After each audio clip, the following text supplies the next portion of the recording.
Hello and welcome to February 1st, 2023. My name is Kurt and this is my daily Good Life meditation video. This is something that I do every morning a little bit after waking up, and I'm running a little bit behind. It's exactly 4:45 a.m. right now on a Wednesday. Oh my gosh, the time is flying. I do this in order to remember my life objectives and principles, a collection of ideas that I call the Good Life Creed, that are codified, so to speak, in my book, Going Alone, in the chapter called The Good Life, way back at the end. I also think about the last 24 hours, including how I slept, and I plan for the coming day. And Juan, if you see this, I am definitely endeavoring to use the techniques that you shared with me yesterday. Trying to take greater control of my visualization of what's coming in my moments now. It's kind of like the script writing thing that I'm doing, which again was fostered by your influence. You've been a big influence on me, Juan. All right, last night and yesterday. Incredibly productive day yesterday. I'm on vacation right now and I'm getting a lot done. Yesterday I did, look at all the things I did. I worked on the sub-principle of literature and added that to the Good Life and put out the new, updated the book. I went to IKEA to get a desk to use for a shipping station over there and got that all set up. Excuse me, did my Good Life meditation. I took care of my dogs. I read the Bible, Hosea 4. I updated my blog. I had gotten a couple days behind. Pardon me. I added a house to the Japan itinerary. I actually added 2 houses to the Japan itinerary and got that finished. I finished reading. I read the part of the book that I wanted to read because I have a daily quota of reading that I do. I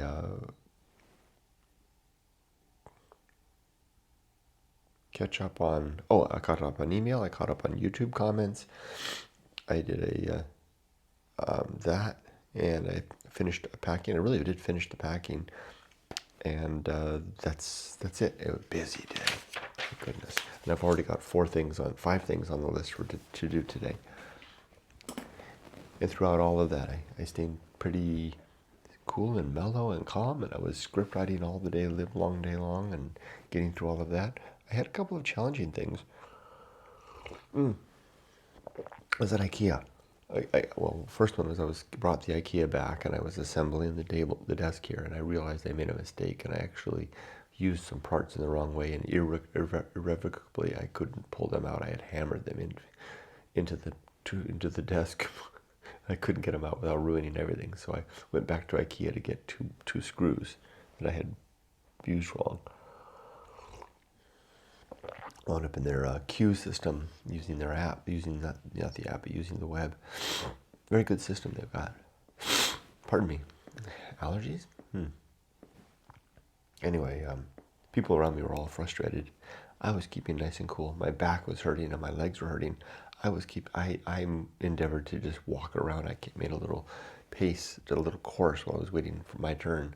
I just didn't stand there. So I had 3 instances where life wasn't going my way. Life was minor things, right? Blew it with the IKEA. I had to go back. The impatience at the slowness of the app, and my hurt, and everybody around me. People were pretty upset, and the people that were standing around me. It wasn't the IKEA people's fault. It's just the people in front of us it would take a long time. They're complicated returns and exchanges and whatever. That stuff takes time. And then the painful legs. A couple of other things, but all day long I just dealt with them. It's good. This is a good time of life. It's a good time of mental attitude as well, to be able to be in control of these things. Have tools and ways of dealing with the difficulties. Okay. And then last night I slept good. Went to bed, fell asleep right away. Just my usual yard sale, crashing into bed. Stuff scattered everywhere. No, I put it all down first. I've learned my lesson. And I did wake up in the middle of the night thinking about the trip, worried about that I wouldn't get everything done. Today's the last day. We leave tomorrow morning for Japan. But instead of fussing about it, I just itemized in my mind. I said, Kurt, there's just a few things you have to do to get ready for the trip now. And I've already itemized them there. And I need to sign and ship the books. That's not for the trip, but I need to get that done. 2 more books to go. I need to arrange the keys so that Emily has the keys. I need to move my bike so I don't get another ticket. I need to go to the bank and get cash turned into yen. I need to call the credit card companies to let them know that we'll be overseas. Call credit card company and the bank. In case we use our Wells Fargo bank account, ATM company about overseas. So I'm up to 6 items. So it'll be a busy day today, but none of those are terrifically difficult things that and I forgot yesterday. I got added to the list yesterday. I updated more medicine for my dog, so I went to the vet and got that. That's good. I think I got it all in good shape. Let's do the good life. My 7 objectives are as follows. And good morning, Parker. Number 1 is to be always ready to die. That means I need to have everything in my circumstances in at least a done state, if not finished. As I like to say, meaning that I can let it go and it won't be too much work for people to tidy up that I leave behind. Mainly my paperwork for, bank accounts, pensions, stuff like that, so that Yumiko and Emily will be all right. I need to have my relationships in good order, and they are.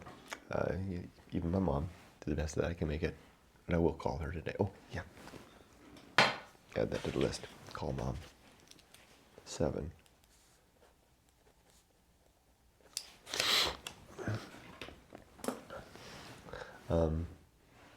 What else?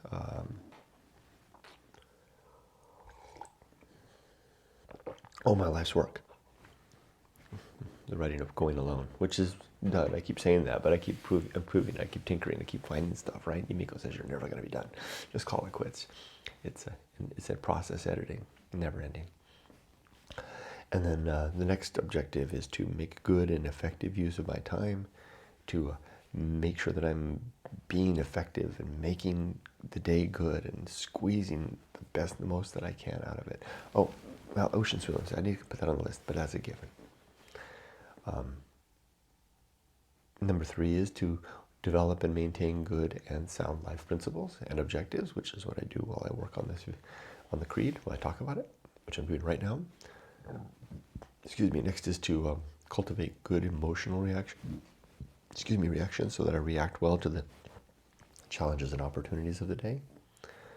And then to perform good actions, do good things throughout the day. And then, like on the beach, I found a piece of metal, a sharp object in the sand. So I retrieved that and ran to the nearest trash can way up the beach to deposit it. Not a good thing to have in the sand. Sharp piece of metal. Little things like that. Big things too are important. Anything that I can do to make the world a better place. Next is number 6 is to recognize my true limits and my true opportunities so that I'm reaching for things within my grasp. That's a good way to put it. And then lastly, to do just one thing at a time and do that thing slowly and deliberately and carefully.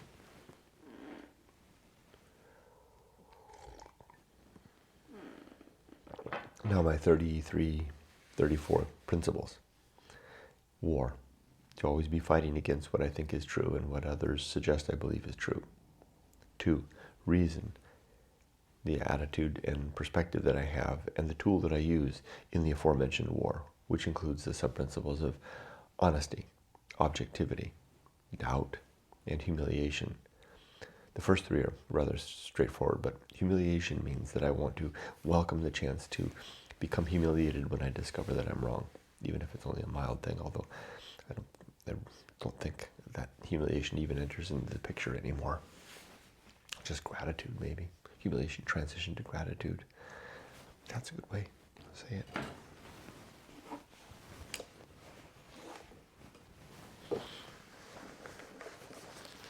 That's a mask.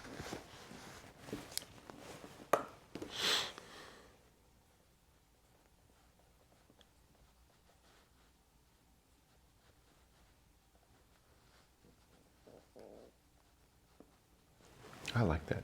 Humiliation becomes gratitude.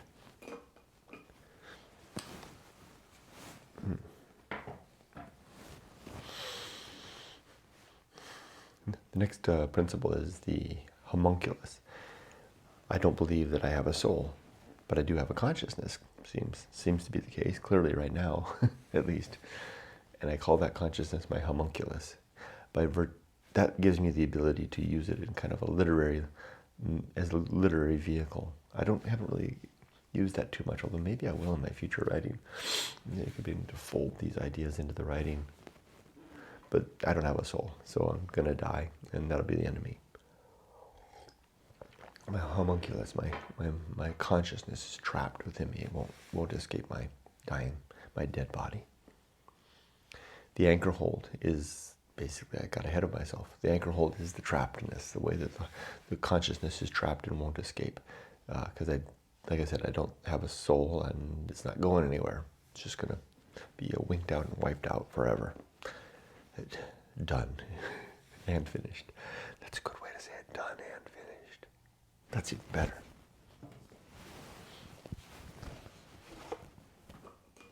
Death is done and finished. Oh yeah.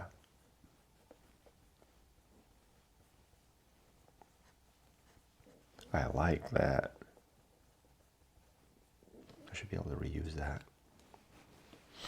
Death is done and finished.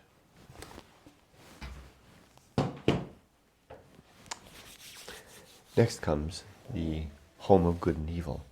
Right and wrong reside in our minds as opinions. They don't exist as absolutes anywhere, or inscribed on any 10 Commandments and offered by any deity. I mean, sure, they're inscribed on 10 Commandments somewhere, but that was done by some human being, displaying our idea about what good and bad is. But again, that comes down to opinions that we hold in our brain. No absolutes in that terms, except maybe the seeming absolute mandate to attempt to stay alive and reproduce. Even then, there's variation. Next comes the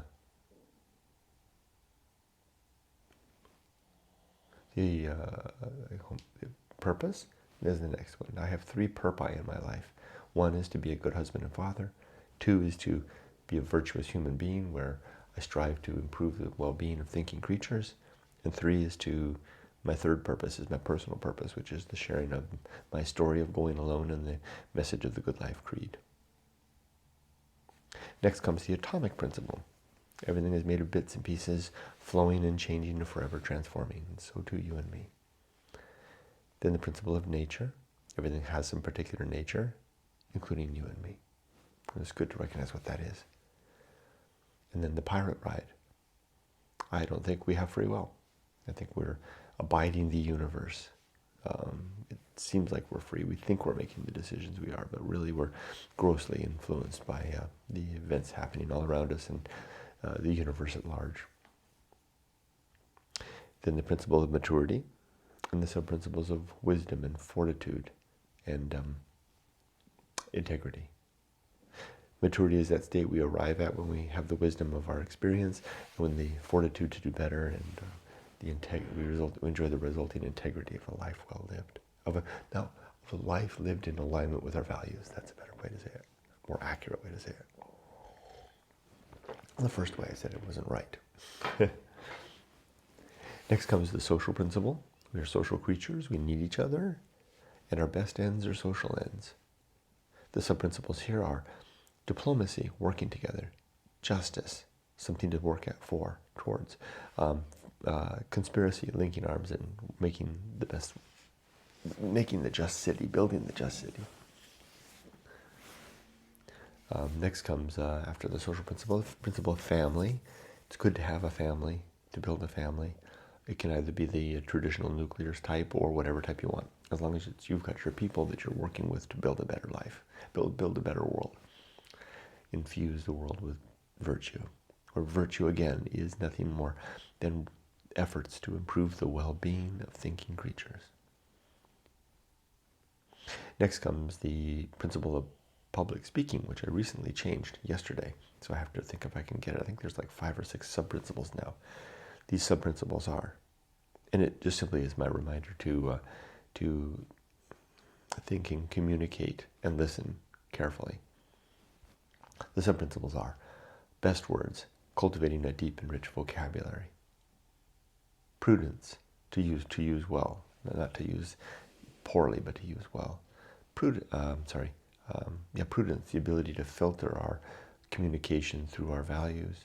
Felicity, seasoning our communications with our emotions appropriately, in due course, in good measure. Not too much, but just enough. Well seasoned with emotion. There you go, well seasoned with emotion. That's even better still. Then comes eloquence, which comes of practice. Literature, which is the foundation, the fuel of our good communications. And then to avoid spreading rumors and engaging in gossip. There we go. Next comes, what is next? Boy, I'm sure I'm looking forward to tomorrow. A sudden kind of rush came over me. Next is, after that is public speaking. Oh yeah, temperance, the ability to control our consumption of all things, including life itself. Life will not go well. Speed bumps along the way. The horror show. Life is going to go really bad sometimes. Sometimes the speed bumps are pits that we fall into. Jeez, Dale at the beach was telling me a story about a pit yesterday with poles and spikes in a castle that he visited in Ireland. What a story, Dale. Wow. All the human bones in the bottom. What do they do with it all, I wonder? Wow, what a story. Well, he was telling me that and it's in his book. He was in a castle and they had found a pit where they had thrown people down into a hole with big spikes coming up that would impale them and leave them there to die. Quite a story, Dale. Quite a tale. And apparently it's fact. Wow. I wonder if they still have the spikes down there. Jesus. Anyway, I'm getting way off topic. So where was I? Oh yeah, life will not go well. That's not falling in that pit wouldn't be well. And then the horror show, when it goes really bad. That which must be borne, we have to bear the fact of all this difficulty. It's our mandate, it's our obligation. It's what more can we do? Then the Feast of Woeful is when we get upset and throw that upset out into the world and consume the upset of others. Distraction is what we do when we face, to avoid facing the seeming fact that God does not exist. We distract ourselves with everything that we've got in life, our work and our play and our family and our sports and our hobbies and our politics and our religion and our God. All are big distractions so that we can think that we live forever and we can maintain our communities that are formed of such bias and ideas and keep the facade flowing. It's all, we all do that to a greater or lesser degree. My recommendation, that's why I call it going alone, is to face down the emptiness and build something from the ruins. That's the part that's the hardest part, right? Is what if you get rejected? What if you have nothing to fall back on? What if others don't follow you, don't agree with you? Well, then you're alone, going alone.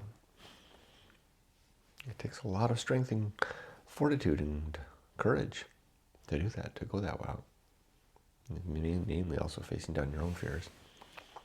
Anyway, I think I covered that one enough. This next principle on that one is agency and the great indifference, which goes, I think I kind of discussed it at the same time. Agency is the fact of us. The great indifference is the deep emptiness of the universe that doesn't give a damn about us and is incapable of caring.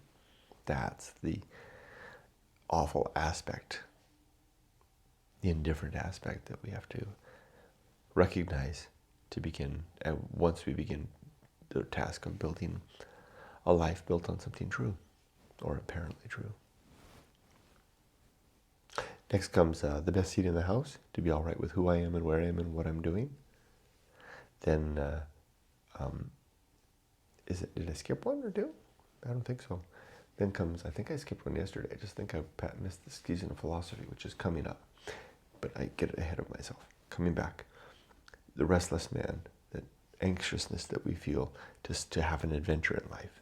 The path of wildness, the way forward into that adventure. Yumiko and I are on the path right now, getting ready to go to Japan. Literally, this is a step along the big path of the big move back to Japan. then the great life adventure itself is the boon and the yield of that effort. The risk of avoiding risk is the recognition of the consequence if you feel that desire but don't capitalize on it, don't engage upon it, or if you go too far the other way and too much adventure. There's risks on either side, and it's better to err on the side of family, to make the mistake of sacrificing adventure, a seeming mistake of sacrificing adventure for security. That's a better route in the end, even though it may leave you quite dissatisfied and then without too much peace at the end. It's still the better route if you're going to overdo anything. Next comes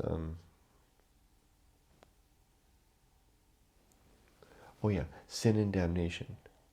There's 8 sins in my worldview. These are falsity, credulity, faith, superstition, dogma, authority, spreading rumors, and engaging in gossip.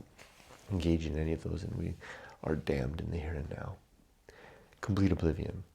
Without any God, without any soul, without any heaven or hell, death is just this absolute punctuated end.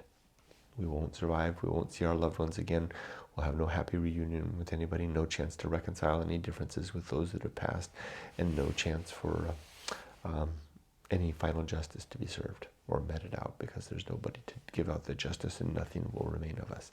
It's complete oblivion after death. And then after that comes the season of philosophy, which is a reminder to keep a pen and paper handy so that you can write down when the ideas come, because they tend to come and then they tend to go.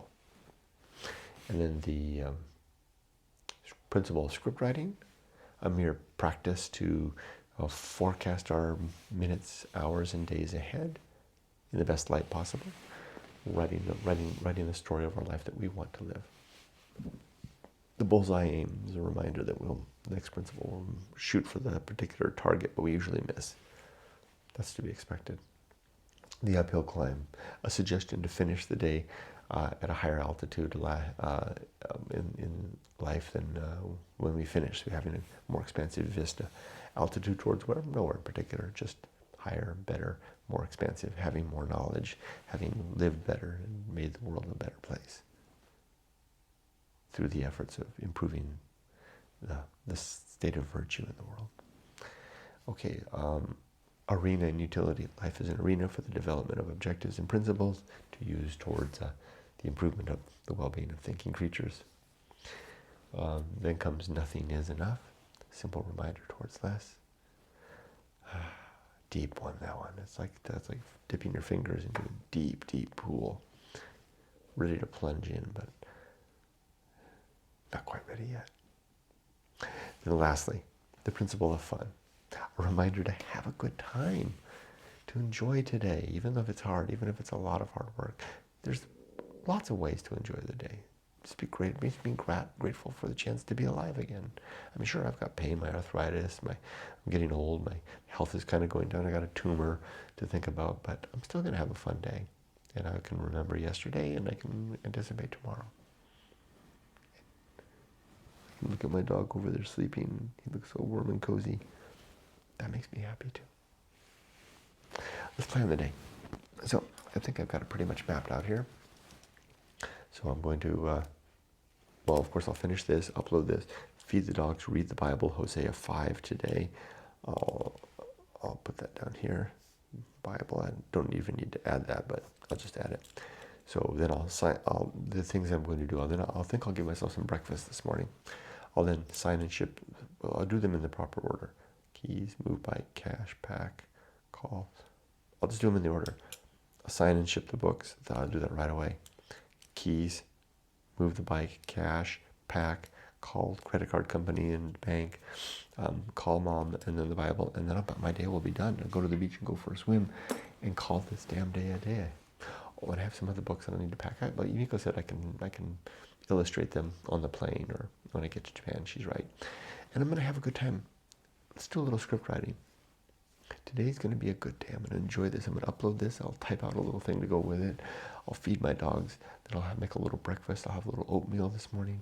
Then I will come back here. I'll get some music started lightly. Then I'll fire up the computer and I'll get illustrating 2 books. I'll illustrate 2 books to ship. I'll get those packed and shipped using my new shipping station to pack them up. Then I'll go to the post office. Well, that's included in the shipping the books. Then by then the post office should be opening about then. If it's not, then I'll move the bike. I'll arrange the keys. I'll finish packing. Once the post office opens, then I'll go and ship the stuff. Then I'll go to the bank on the way back. Take care of get the cash, turn it into yen, etc., etc. I wonder if I need an appointment to do that. I don't know. I don't think so. Etc., etc. I'll just do all that stuff today, and then come back, finish packing. I'll do that. Call my mom, and then I'll settle in to do some reading, and yeah, and I'll start my vacation. Maybe start it today, and it's going to be a fun vacation. Oh my gosh, we're going to get it. We'll go, and we're just going to have food and travel and enjoy. I'm going to enjoy the time on the plane and just have fun. And it's going to be cold, and we're going to look for things, and I'm going to take notes. And I wanted to get a journal for that. I've got one. I can use the one I've got. Take notes. Yeah. An illustration. Maybe I'll do some drawings on there. It's going to be fun. I just got all kinds of ideas. Anyway, that's it. I'm all worked myself up. I script wrote myself into a state of enthusiasm and eagerness, and all the anxiety that I was feeling last night about not being ready is gone. Oh yeah. Documents. That's part and parcel of packing. Pack and documents. I'm ready to go. I know what I'm going to need to do to get ready to go. So I'm going to stop this video and get ready to go and finish the day. I wish you all the best. Be safe, but not too safe. And with that, my life is done, if not finished. See you. Oh, and I won't be doing this tomorrow. I'll be doing the Good Life Creed in my head while I'm gone, I think, unless I can find a way to slip one in. I don't think I will. But I will do this every day, and I'll see you with these videos when I get back.